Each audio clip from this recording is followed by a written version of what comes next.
Donc, pour nous, il ne fait pas de doute que ce que l'on appelle la communauté internationale n'est pas représentée dans l'action qui est menée contre le président Laurent Gbagbo. On devrait parler d'un ordre politique et judiciaire externe à la Côte d'Ivoire. C'est cet ordre judiciaire et politique qui est en quelque sorte responsable de la situation qui est la sienne, et puisqu'il est aujourd'hui prisonnier à La Haye. Voilà. La Cour pénale internationale dont on parle, la Cour pénale internationale qui doit rendre justice, la Cour pénale est aujourd'hui décrétée par les lobbies qui actionnent l'administration qui est au pouvoir aux États-Unis, que ce soit l'administration Bush et aujourd'hui l'administration Obama. Tout le monde sait aujourd'hui que quelque part les politiques étrangères ne répondent pas aux aspirations des peuples et qu'elles sont menées au nom d'intérêts qu'on n'arrive pas toujours à bien cerner. La crise en Syrie, la dernière en date, la crise de Syrie, en est une preuve palpante. Le peuple français, dans son immense majorité, a refusé qu'une action militaire puisse être menée en son nom contre la Syrie. Néanmoins, le président de la République, répondant, je ne sais pas à quels intérêts, a décidé que la France devrait quelque part aller en Syrie et mater le pouvoir en place. C'est pour dire que les politiques étrangères telles qu'elles sont menées aujourd'hui dans les vieilles démocraties telles que la nôtre aujourd'hui, on ne sait pas trop à quel levier, à quels intérêts ils obéissent, mais tout ce qui est clair en tout cas, ces crises-là, les intérêts en question ne sont pas les intérêts du peuple français ou du peuple américain ou des autres peuples. Donc je considère que effectivement le président Laurent Gbagbo est prisonnier, mais il est prisonnier d'un ordre politique et judiciaire qui est un ordre politique et judiciaire qui n'est pas ivoirien, qui est extérieur et qui répond à des lobbies, à un pouvoir qui n'est pas l'émanation de ce qu'on pourrait appeler la communauté internationale. Parce que pour moi, la communauté internationale, s'il y avait une communauté internationale, ce devrait être un corps politique qui représenterait l'ensemble des peuples de la planète. Or, ce n'est pas le cas, malheureusement. Donc de la communauté internationale et donc du rôle joué par la communauté internationale dans la crise ivoirienne, l'intérêt du sujet se trouve dans l'actualité à laquelle tu viens de faire référence, c'est-à-dire comment est-ce que quelques États, au nom de leurs intérêts, peuvent instrumentaliser les institutions internationales. C'est en ce sens, effectivement, qu'on peut dire que Laurent Gbagbo est le prisonnier politique de la communauté internationale, mais une communauté internationale instrumentalisée. Laurent Gbagbo est prisonnier. C'est pour ceux qui le connaissent, c'est quelque chose qui est contraire à l'entendement qu'on peut avoir de l'action politique.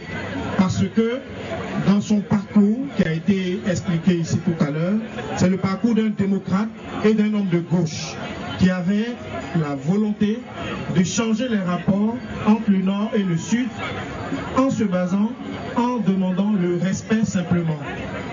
Il n'y avait pas dans l'attitude de Laurent Gbagbo la volonté d'être l'ennemi de la France ou de l'Occident, comme cela a été raconté. Bien au contraire, il a ses racines ancrées dans la culture française, dans l'histoire française. Il a étudié dans ce pays. Je pense qu'il y a un de ses amis ici qui est français qui en parlera mieux. Quant à moi, le regard que je peux porter en tant que juriste, nous avons un président de la République qui était en fonction et qui, pour une élection qui s'est déroulée entre deux partis à l'intérieur d'un pays, se trouve capturé, emprisonné après que ses partisans aient été massacrés par des bombardements de l'armée française, se trouve aujourd'hui détenu dans une cour dite Cour pénale internationale. Cela nous interpelle. Parce que dans les règles internationales, basées dans les relations entre les États sur la notion de souveraineté, il n'est pas concevable qu'une institution ou bien un pays vienne s'immiscer dans un litige qui est purement interne. Or, la situation électorale ivoirienne était un problème interne. Mais en réalité, lorsqu'on regarde tout le processus qui a abouti à la déportation de Laurent Gbagbo à la Cour dite pénale internationale, on constate qu'il y a eu une forme de judiciarisation d'intention politique. Et cette intention politique, c'était de mettre fin à l'expérience politique presque révolutionnaire qui était en cours en Côte d'Ivoire et qui était basée sur quoi? Qui était basée sur l'autonomie que les Ivoiriens devaient avoir dans la gestion de leurs ressources, qui était basée sur le fait que les paysans devaient pouvoir vendre le cacao et le café à des prix décents, ce que Laurent Gbagbo a réussi à faire. Était basé sur le fait que les élèves, les enfants, la jeunesse ivoirienne devaient bénéficier d'un enseignement gratuit jusqu'à au moins les 16 ans, ce qu'il avait réussi à faire également en 2 ans de mandat. Et cette volonté de Laurent Gbagbo, d'une forme d'autonomie de Laurent Gbagbo était basée sur le fait également qu'il fallait que les Ivoiriens puissent se soigner à bon coût. Et que toutes les personnes qui étaient sur le territoire de la Côte d'Ivoire puissent avoir droit à ce qu'on a ici en France, c'est-à-dire la sécurité sociale. Et donc, il avait mis en place une assurance maladie universelle gratuite. Il y a comme ça toute une série d'actes qu'il a posés, et tels que le fait d'avoir plusieurs autres partenaires, de ne pas lier la Côte d'Ivoire uniquement avec le partenariat français, pour que la Côte d'Ivoire ait plus de possibilités de travailler à l'épanouissement de ses populations. Voilà le sens de son action et voilà pourquoi, dès le début de son mandat, c'est-à-dire dès la 2e année de son mandat, face au succès qui était en train de se présenter et qui risquait de donner un mauvais exemple à d'autres chefs d'État africains et qui risquait donc de mettre à mal la relation que la France avait établie avec ses anciennes colonies, il fallait l'arrêter. Et pour l'arrêter, on a créé une rébellion. Et au-delà de la rébellion, on a donné des instruments juridiques pour légitimer et légaliser la rébellion. C'est en cela que le caractère politique de l'action de la communauté internationale va s'exprimer le mieux.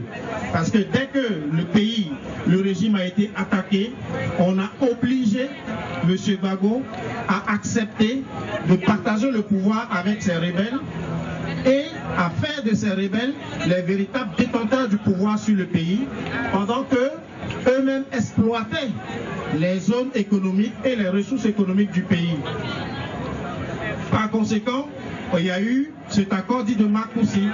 On a donné une forme légale à quelque chose d'illégal. C'était d'autant plus illégal que Laurent Gbagbo lui-même n'était pas signataire des accords de Marcoussis en tant que chef d'État. Donc, les 10 accords partaient sur une base, ou d'un point de vue juridique, qui peuvent apparaître comme étant caducs. Mais, dans un souci de paix, et face à la pression de ceux qui voulaient à tout prix le dégommer du pouvoir, il a accepté les 10 accords pour aller vers une restauration de l'État sur toute l'étendue du territoire. C'était l'une des conditions. Mais on aura constaté que, au niveau juridique, l'ONU, l'Union européenne, qui elles-mêmes ont constaté que Laurent Gbagbo avait été victime d'un coup d'État, d'une tentative de coup d'État. Et je prends comme base justificative le rapport du Conseil des droits de l'homme de l'ONU de 2004 qui a expliqué tout le processus par lequel des va-nu-pieds ont été armés par des réseaux financiers internationaux pour mettre à bas la République. Or, après avoir constaté que ces personnes n'avaient pas légitimité pour faire l'action, le coup d'État qu'ils ont fait, on n'en a pas tiré les conséquences. Au contraire, les conséquences que l'ONU en a tirées c'est de placer la Côte d'Ivoire sous le régime de ce qu'on appelle le chapitre 7 de la Charte des Nations Unies, c'est-à-dire qu'il y avait une menace à la paix internationale dans le pays et par conséquent, il fallait que l'ONU intervienne. Mais l'ONU n'est pas intervenue pour restaurer l'autorité de l'État et la France, qui est à l'origine de toutes ces résolutions, n'a pas œuvré pour restaurer l'autorité de l'État, mais plutôt pour affaiblir l'État. Et c'est de cet affaiblissement de l'État, parce que quand vous mettez des rebelles, des analphabètes, des gens incompétents dans un gouvernement où sur 33 membres et ils occupent les 2/3, si ce sont ces mêmes rebelles qui dirigent la commission chargée d'organiser les élections, il est clair que l'État va être vidé de sa substance. C'est de façon très succincte, comme si les maquisards corses du FLNC décidaient par la force d'attaquer la République et au lieu du langage de fermeté qu'on constate de la part des autorités françaises chaque fois, on dit non, toutes les institutions internationales viennent pour dire à la France, ah non, vous devez intégrer les nationalistes corses dans vos gouvernements et partager le pouvoir avec eux, jusqu'à même faire de leurs responsables les ministres les plus importants du gouvernement. C'est ça qui s'est passé en Côte d'Ivoire. Et donc, on est allé contre toutes les règles qui pouvaient être établies. Mais il fallait donner un habillage juridique. Or, on accuse Laurent Gbagbo de quoi? On l'accuse d'avoir permis ou laissé perpétrer des crimes contre sa propre population. Mais l'origine déjà de la violence a été identifiée à travers donc les forces rebelles, dont le représentant est aujourd'hui celui qui dirige la Côte d'Ivoire à la suite de l'action de la France, M. Alassane Ouattara. Si l'État lui-même est désorganisé, comment pourrait-on accuser celui à qui on a enlevé les instruments de l'exercice de l'autorité d'être à l'origine de tels actes? Et on ira plus loin. On ira reconnaître le résultat d'une élection. C'est-à-dire que vous avez des pays qui ont décidé qu'en 2010, le vainqueur était M. Ouattara. Cela aussi est un détricotage du droit international parce que les États reconnaissent d'autres États. Mais les États ne reconnaissent pas des gouvernements, puisqu'il y a une souveraineté. Et donc c'est en vertu du droit souverain de chaque État qu'on décide de reconnaître tel ou tel État. Mais un État ne peut pas décider de reconnaître un régime à la suite d'une élection qui a impliqué que les nationaux de cet État. Or, c'est ce que les pays européens ont fait pour se donner l'apparence de la légalité. Et ensuite, on a négligé le fait que pendant que M. Gbagbo demandait à discuter avec ses opposants armés qui occupaient déjà une partie de la ville d'Abidjan à travers un commando qui massacrait des civils et des militaires, même désarmés chez eux, on l'a accusé, puisque une fois que les forces légales ont réagi en légitime défense, on l'a accusé d'être celui-là même qui a perpétré les massacres. Et donc voilà un peu l'habillage juridique qu'on a donné pour le conduire à la Cour pénale internationale.